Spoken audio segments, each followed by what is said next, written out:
दोस्तों, आज हम एक्सप्लेन करने वाले हैं हाल ही में आई मूवी मालिक को, जिसमें राजकुमार राव लीड रोल में हैं। इसलिए वीडियो को भी लाइक कर दीजिए। चलिए कहानी शुरू करते हैं। तो मूवी की शुरुआत में हम कई सारे पुलिस वालों को देखते हैं जिन्होंने मालिक नाम के गैंगस्टर को घेर रखा था। तब एक कांस्टेबल फायरिंग करके देखने जाता है कि मालिक जिंदा है या नहीं, लेकिन मालिक तो सारे पुलिस वालों पर फायरिंग कर देता है। यहीं सीन कट होता है और हमें 2 साल पहले 1988 इलाहाबाद का सीन दिखाते हैं, जहां कई सारे ट्रकों को एक दरोगा पकड़ डीडीएच लेता है, जो कि हाल ही में यहां पोस्ट हुआ था। और ड्राइवर जब बताता है कि ये सारे ट्रक मालिक के हैं, तो दरोगा सारे ड्राइवर को खूब मारता है। फिर जब ये बात मालिक को पता चलती है, तो वो अपने खास आदमी बदौन को भेजता है उस दरोगा को उठाने के लिए, जिसके बाद बदौन सीधा दरोगा को मालिक के पास लेकर आता है, जो कि बहुत बड़ा गैंगस्टर था। यह देखकर दरोगा मालिक के पैरों में गिरकर जान की भीख मांगता है कि वह उसे ना मारे, लेकिन मालिक कहता है कि तुम्हें अगर मैंने छोड़ दिया तो हमारा डर कम हो जाएगा। इसीलिए वह उसे भरी भीड़ में मार डालता है। इसके बाद हम विधायक बल्हार सिंह को देखते हैं, जो आने वाले चुनाव के लिए मीटिंग करने आया था। तभी उसके पास चंद्रशेखर नाम का आदमी आता है, जो कि बल्हार के लिए मर्डर करने का काम करता था, और वह मालिक का बहुत बड़ा दुश्मन भी था। यहां चंद्रशेखर बल्हार से कहता है कि तुम उस मालिक का कुछ करो, वरना आपके लिए भी अच्छा नहीं होगा। जो सुनकर बल्हार सोचने लगता है कि वह मालिक का क्या करे, क्योंकि उसे मारना इतना आसान नहीं है। फिर बल्हार को उसका साथी याद दिलाता है कि एक पुलिस वाला है जो मालिक का काम तमाम कर सकता है, और वह पूरा सनकी है, जिसका नाम है दास। यह दास इस समय सस्पेंड है, इसलिए अगर इसे यहां बुला लिया जाए तो वह मालिक को देख लेगा। इस पर बल्हार दास को इस एरिया में ट्रांसफर करवा लेता है, जिसके बाद दास आते ही सीधा मालिक के घर जाता है और उसके पिता से मालिक के बारे में पूछने लगता है। असल में मालिक इस घर में रहता ही नहीं, और मालिक के पापा को भी मालिक का गुंडा बनना पसंद नहीं था। खैर, यहां दास को मालिक की बीवी शालिनी भी मिलती है, और वह उसे कहता है कि मालिक मिलेगा तो बता देना कि अब पुलिस से वह बच नहीं पाएगा, क्योंकि उसने काफी दहशत फैला रखी है। जो सुनकर शालिनी भी डर जाती है। इसके बाद रात को शालिनी से मिलने मालिक आता है, और शालिनी उसे कहती है कि तुम्हें सरेंडर कर देना चाहिए, वरना वह पुलिस वाला तुम्हारा एनकाउंटर कर देगा। लेकिन मालिक उसकी बात नहीं मानता। फिर जब मालिक अपने पापा से मिलता है, तो वह भी मालिक को यही सलाह देते हैं कि तुम अब ये गुंडागर्दी छोड़ दो, वरना हम सबको ले डूबोगे।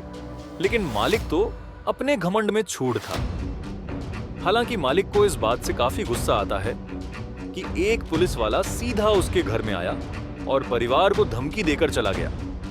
इसलिए वह अगले दिन सीधा दास के पोते को किडनैप करा लेता है, और यह बात जैसे ही दास को पता चलती है तो उसके होश उड़ जाते हैं।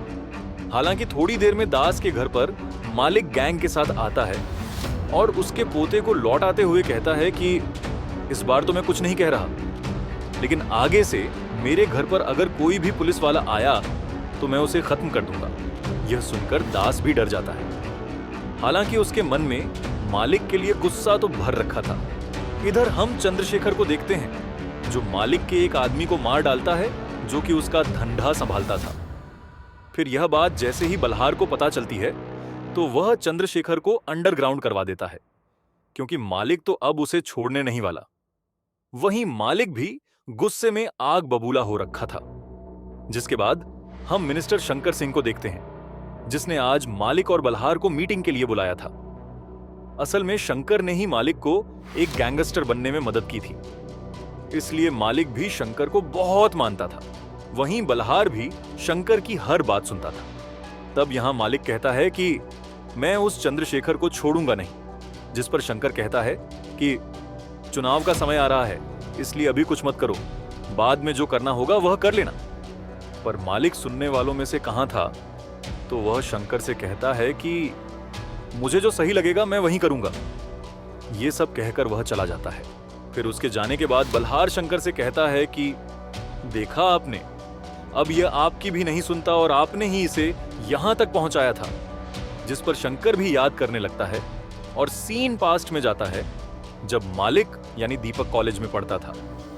आज दीपक के कॉलेज में चीफ गेस्ट के तौर पर शंकर ही आता है, जो इस कॉलेज से निकलकर एक मिनिस्टर बना था और दीपक भी उसे अपना आइडल मानता था, क्योंकि उसे भी जिंदगी में कुछ बड़ा करना था।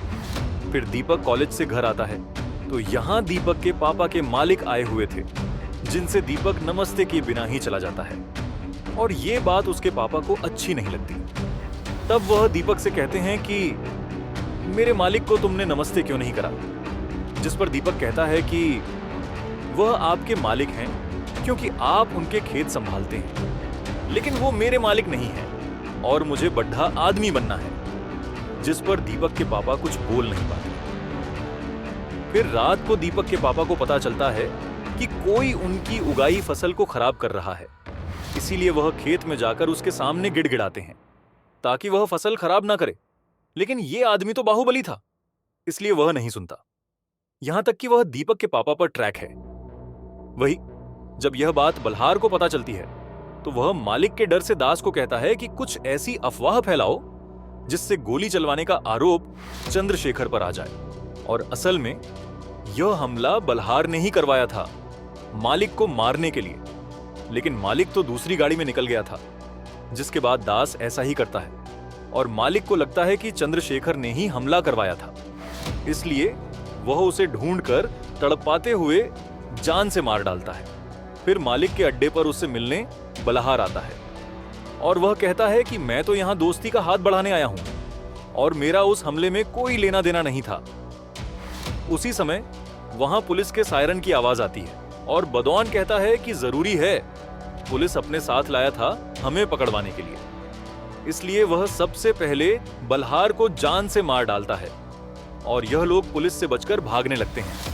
हालांकि दास चुन चुनकर मालिक के आदमियों को मारे जा रहा था और अब केवल मालिक के साथ 3 लोग ही बचे थे, इसलिए ये लोग एक खंडहर में जाकर छुप जाते हैं और बाहर से दास ने इन्हें घेर रखा था। जिसके बाद यहां पीछे से बदौन मालिक के उन बचे हुए साथियों को मार डालता है, जिसे देखकर मालिक के होश उड़ जाते हैं और वह समझ जाता है कि यह पुलिस के साथ मिल चुका है। तभी यहां बदौन और मालिक की लड़ाई होने लगती है, जिसमें बदौन पहले मालिक को खूब मारता है और वह मालिक से कहता है कि तूने गैंग शुरू करके बस अपना फायदा देखा, लेकिन एक बार भी मेरे बारे में नहीं सोचा। मुझे तो बड़ा आदमी बनना है, इसलिए अब तेरे बाद में इस शहर का विधायक बनूंगा और इसलिए मैंने सबसे पहले तेरे हाथों उस शंकर को मरवाया, फिर खुद उस बल्हार को भी मार डाला और अब तुझे मारकर मेरा पत्ता साफ हो जाएगा। हालांकि इन सब में वह शालिनी भी मारी गई, जबकि असली टारगेट तो तू ही था। यानी यह सारी इंफॉर्मेशन बदौन ही पुलिस और बल्हार को दे रहा था। अब यहां शालिनी का नाम सुनकर तो मालिक को गुस्सा आ जाता है और वह बदौन को खूब मारता है। तभी मौका मिलते ही बदौन मालिक को गोली मार देता है और उसे लगता है कि मालिक मारा गया, इसलिए वह बाहर आकर दास से बताता है कि मालिक मारा गया और दास भी अपने आदमी भेजता है चेक करने के लिए। लेकिन मालिक तो उन पर फायरिंग कर देता है और सारे पुलिस वाले भी हमला करने लगते हैं, जिससे पूरे घर में आग लग जाती है और दास को लगने लगता है कि मालिक इस आग में जलकर मारा गया होगा। फिर हमें कुछ साल बाद का सीन दिखाते हैं जहां बदौन विधायक बन गया था। वहीं आज दास रिटायर हो रहा था और दोनों ही खुश थे। इसके बाद हम देखते हैं कि जब दास कोलकाता में अपनी फैमिली के साथ माता की पूजा में आया होता है, तब उसके सामने मालिक आ जाता है, यानी वह मरा नहीं था और अब वह दास और बदौन से बदला जरूर लेगा।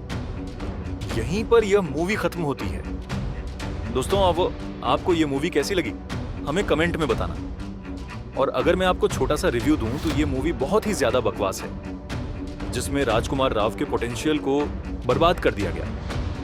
पूरी मूवी में आपको बस नींद ही आएगी, इसलिए यह मुझे कुछ खास नहीं लगी। बाकी आप अपनी राय कमेंट में बताना और अगर आपको हाल ही में आई कमाल की मूवी देखनी है तो आप यह वीडियो देख लीजिए। चैनल को जरूर सब्सक्राइब कीजिएगा। मिलते हैं नेक्स्ट वीडियो पर।